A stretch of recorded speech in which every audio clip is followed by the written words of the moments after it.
Awalnya Instagram gue itu cuman untuk ngomongin motor custom yang ada di bengkel. Sekarang udah gue rubah tuh jadi kayak mirip-mirip media yang bisa diterima sama semua orang. Jadi nggak yang lihat Instagram gue nggak cuman yang bikin motor di gue, tapi bisa juga yang bikin motor di bengkel lain gitu. Atau bisa baru nikmati. mau belajar Iya bikin benar motor. gitu loh. Itu kalau yang buat di bengkel ya. Tapi kalau buat personal gue itu di YouTube sih.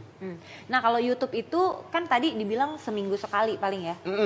Kalau Instagram sendiri lebih sering kah? Karena memang orang-orang jauh lebih mudah me-reach di Instagram. Terus kayak efeknya saling Iya, juga jadi kah? kalau di Instagram buat Katros Garage itu, gue tiap hari posting. Oke. Bahkan gue punya tim digital sendiri untuk ngurusin itu. Oh, Gitu. jadi punya tim sendiri. Jadi kita tiap minggu itu meeting untuk konten apa yang mau kita bikin buat minggu depan. Selalu kayak gitu. Terus saat meeting juga kita review juga yang kemarin-kemarin tuh kayak gimana hasilnya, impactnya bagus apa enggak. Dari situ juga gue bisa dapat data tuh selera pasar sekarang lagi kemana, orang-orang lagi suka main motor apa nih di era yang kayak sekarang, apa mau main ke motor-motor yang cc gede atau malah lebih pengen main ke cc kecil yang lebih murah gitu. Jadi biar datanya tahu kebutuhan pasar juga seperti apa gitu. ya. Nah ini aku kembali mau mengingatkan untuk teman-teman semua yang lagi nonton streaming kita juga ini, kalau misalnya ada yang mau nanya sama Mas Ateng boleh banget, silakan sekali lagi langsung komen aja di kolom komennya kita. Kemudian nanti kita akan langsung bacakan pertanyaannya. Nanti timnya boleh dibantu ya, dituliskan aja pertanyaannya di situ. Kita langsung cari pertanyaan-pertanyaan dari teman-teman yang lagi streaming, karena saya yakin mungkin ada yang selama ini DM Mas Ateng terus tidak terjawab, ya bukan? Iya pasti kalau dengan segitu banyak subscribernya. Kemudian kalau mungkin ada yang ngetik di kolom komen YouTube-nya Mas Ateng tapi tidak terjawab juga, ini saatnya kalian langsung bertanya ya. Bisa. Nah kita bahas lagi masalah bisnis nih. Sekarang berarti kalau misalnya masalah bisnis ini berarti sekarang yang utama adalah bisnisnya ya, bukan buat sekedar hobi lagi ya, atau tetap sekali-sekali menyempatkan waktu untuk pengen bikin yang buat diri sendiri ada. Itu masih tetap ada, jalan. masih ada. Bahkan di channel YouTube gue itu gue bikin satu segmen di videonya gitu namanya Project Thank You. Di mana kalau ketahuan gimana sih Project Thank You? Bener kan namanya Project Karena Thank You. terjadi di kota besar. Iya kan? Terjadi. Jadi Project Thank You itu adalah gue nge-customin motor orang gratis. Jadi dia nggak perlu bayar, cuman tinggal ngucapin thank you aja. Apakah itu bentuk giveaway? Enggak juga? Atau itu salah satu konten juga memang? Konten sih ya. Jadi awalnya itu kenapa gue bikin Project Thank You karena waktu zaman gue masih ngerintis itu banyak lah teman-teman gue yang datang bangun motor, yang udah selesai bayaran tantaran gitu loh. Nah saat itu terjadi hati kecil gue itu ngomong, gue nih susah gitu loh. Lu temen gue kok malah bikin gue tambah susah sih gitu kan, itu satu. Temen-temennya Mas Ateng tuh. Terus habis itu gue malah gue ngerubah itu jadi hal yang positif, di mana gue bilang kalau misalnya gue punya cukup uang, ya gue nggak bilang lebih atau gimana. Kalau gue punya cukup uang suatu saat nanti, jangankan lu bayar, gue bikinin lu motor gratis. Baik gitu banget loh. Jadi ya udah, karena mungkin sekarang ada lah ya dananya buat kayak gitu-gitu. Jadi gue bikin lah satu segmen di channel YouTube dan itu emang rame banget dan selalu ditagih sih sama orang. Ya iyalah Project Thank You. Nah itu Mas Ateng, gimana cara memilih? Kayak ya udah yang ini yang akhirnya kan pasti banyak banget. Gak mungkin cuma 1-2 orang. Gimana cara memilihnya, mengkurasinya? Jadi waktu itu ada satu cerita yang unik. Temen gue gue punya teman, terus dia kaya, udah tajir banget gitu. Terus gue pilih motornya dia untuk jadi Project Thank You. Dan ada yang komen, bang dia kan udah banyak duit, ngapain lo kasih Project Thank You? Bener, kan kadang-kadang orang gitu kan, kayak harusnya gue nih karena ini ya. Nah, gue jawab gini, bro dia itu dulu kuli bangunan. Serius. Sampai mabok alkohol gitu, nggak jelas banget ya pokoknya. Separah itu dia dulu gitu. Tapi dia bisa ngerubah itu semua dan sekarang dia sukses. Maksud gue adalah yang pertama adalah dia itu bisa menginspirasi orang-orang. Makanya gua kasih dia satu pujian lah gitu ya. Itulah bentuk apresiasi. Apresiasi dari gue untuk teman gue itu satu. Yang kedua, di Project Thank You itu nggak memandang lu kaya, lu miskin. Yang miskin selalu gua ibaratnya dapat Project Thank You, enggak. Karena itu kayak reality show jadinya kayak begitu ya. Itu satu. Yang kedua, kayaknya nggak bagus buat mental. Yang ada malah lu jual kesusahan lu ke gue.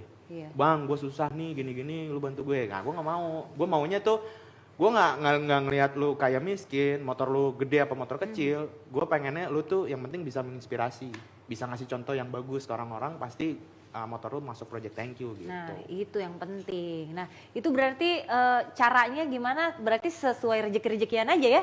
Iya Ya nggak sih? untung-untungan karena banyak banget dan banyak juga yang kalau misalnya gue udah pilih, banyak juga yang ngomong itu pasti teman-teman sendiri tuh gitu. Tapi nggak semua berarti ya? Apanya tuh? Nggak semua temen berarti? Nggak semua yang dikenal? Enggak, emang harus orang luar. Oh, kecuali yang tadi. Yang tadi itu, ya yang itu kan itu kalau Sebagai nggak salah seri pionir. kedua. Pionir Project Thank You. Iya, karena menurut gua sayang kalau nggak gua angkat gitu kan. Bener, biar Karena jadi dia inspirasi emang- orang-orang juga. Jadi gua suruh ceritain dulu tuh, lu ceritain dong gitu kan. Lu dulu gimana susahnya segala macam gitu loh. Nah, itu dia. Jadi kalau intinya adalah harus menginspirasi.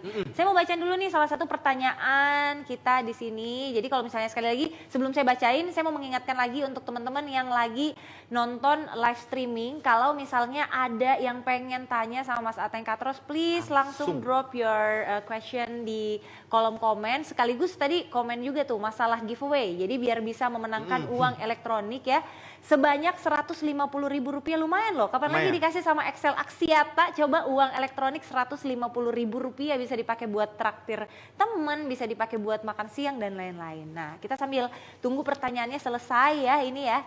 Nah, ini ada pertanyaan dari Fahmi Kamaludin. Katanya, Kak mau tanya dong, gimana caranya agar pemuda bisa mengimplementasikan impiannya, kurang lebih seperti itu ya. Jadi gimana caranya kalau misalnya punya impian diimplementasi, kurang lebih seperti itu. Karena memang pekerjaan-pekerjaan seperti kita itu kan pekerjaan yang bukan impian orang tua.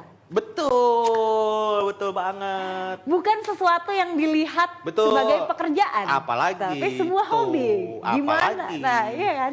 Ini curhatan-curhatan seorang pekerja seni ya. Bener banget. Kalau Mas Ateng sendiri sebagai seorang, bisa dikatakan ini seni juga soalnya. Sebagai seorang seniman, bagaimana untuk berani mengambil jalan bahwa oke, gue pengen berkarir di dunia ini? Kalau gue sih yang penting berpikir adalah yang penting gue suka dulu sama passion gue itu. Yang penting gue cinta dulu sama passion gue. Terus gimana caranya dari passion gue itu gue harus punya sesuatu hal yang baru gitu loh. Jadi jangan cuma ngejalanin doang gitu. Misalnya kayak bengkel, kayak gue gini ya. Cita-cita lu apa sih bengkel? Ya udah bangun bengkel. Terus dari bengkel itu gue kaya raya gitu, kayak gitu doang kan itu ya nggak ini gitu loh. Dulu impian gue punya bengkel ya karena gue pengen bikin profesi seorang builder itu keren. Itu kembali lagi ke situ tadi. Ke situ. Jadi itunya dulu. Nah kalau lu udah punya visi kayak gitu, harus didukung juga sama konsisten. Konsistensi itu penting sih. Mas Ateng sendiri selama mempromosikan dari internet itu sendiri, sempat ada kayak masalah juga nggak sih?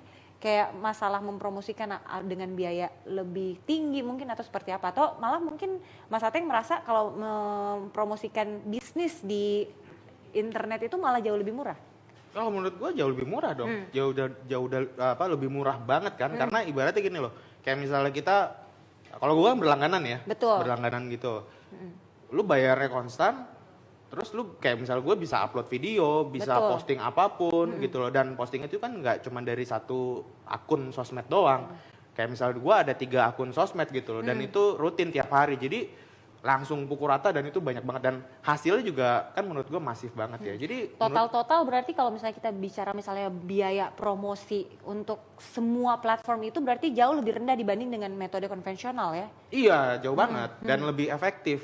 Efektifnya dalam arti gini loh, pesan yang mau kita sampein ke orang-orang itu sampai, data juga gue punya data yang masuk ke gue gitu loh. Jadi punya data misalnya kayak yang ngelihat postingan gue berapa orang gitu loh, yang minat berapa orang dan segala macam. Data itu kan penting kan gitu. Jadi emang benefitnya bisa dapat itu gitu. Nah kalau misalnya kita bicara tentang ini privilege dari internet yang diberikan kepada kita juga kan sebenarnya bukan cuma di Indonesia aja yang bisa melihat hasil karya Mas Ateng tapi sampai keluar negeri. Pernah nggak ada pengalaman kayak dihubungi sama orang dari luar atau mungkin di komen sama builder dari luar negeri?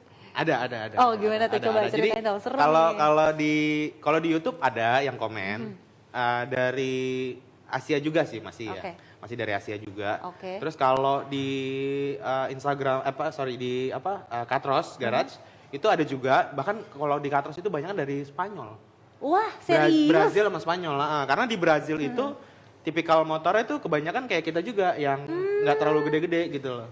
Jadi yang small. karena sama ada kemiripan, mereka jauh lebih tertarik ya. Jadi walaupun mungkin mereka nggak ngerti bahasanya ya gitu, tapi kan ngeliat gambarnya aja. Ngelihat gitu. dan memberikan komen, pasti merasa diapresiasi sekali ya. Itu kalau yang dari Katros. Kalau Oke. dari gua kan ada satu lagi brand namanya Custom Kit kan. Iya. Dari Custom Kit itu kan jualan produk. Oke. Nah, baru kemarin gua open untuk penjualan ke luar negeri. Oke. Itu udah ada dari pembeli, udah ada dari Macau. Wow. Udah Ini ada tetap dari jalan nih di masa pandemi kayak gini. Justru itu kuncian gue satu-satunya di masa Wah, pandemi. itu.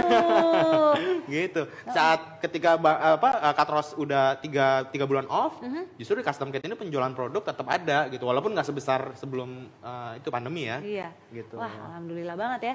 Baik, terakhir nih Mas Ateng, mungkin boleh dikasih juga nih pesan-pesan dari Mas Ateng untuk anak-anak Indonesia, untuk anak-anak muda terutama ya, untuk bisa terus berkarya terutama untuk bangsanya. Jadi kalau kayak Mas Ateng tadi bilang sampai bisa ngejual ke luar negeri itu kan sebenarnya membawa secara tidak langsung membawa nama Indonesia. Gimana nih pesan-pesannya untuk para anak-anak muda Indonesia? Apa ya? Gue jadi berasa tua nih kalau saya ngasih pesan. Maaf ya, pertanyaannya. Habis biasanya kalau udah menyangkut pesan-pesan itu klise gitu loh Bener, kayaknya ya kan. oke. Tapi enggak sih, tapi gini. Dari pengalaman gua, yang penting itu kalau misal kalian punya sesuatu dan kalian yakin sama hal tersebut itu bakal bisa bikin perubahan pada dunia sih. Yeah. Kayak misalnya gue gitu kan, gue punya pandangan, gue pengen nih ngerubah image tukang dari seorang builder menjadi lebih bagus dan lebih dihargain. Misalnya kayak gitu, kalian harus apa ya? Ya wujudin aja. Dalam arti terus aja fokus untuk ngewujudin misi kalian itu dan konsisten. Nah, itu Gitu. kembali Jadi, lagi. Balik lagi ke konsisten. Sebenarnya tapi konsisten itu sesusah itu sih. Susah. Disiplin itu susah, iya banget. kan? Karena gini loh, waktu gua ngebangun bengkel itu awalnya itu cuman dari selebar garasi doang. Bener-bener garasi di garis rumah ya? Cuman muat satu mobil dan Oke. itu punya orang tua juga.